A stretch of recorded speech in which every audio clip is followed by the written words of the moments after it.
Well, Chris and I came into Cedar Mills. There is nobody out flying today. The weather's perfect. It's a non-event landing. It was great.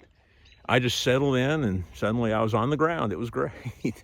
So we're gonna go grab a bite to eat and then head up along the Red River and see what sandbars we can land on.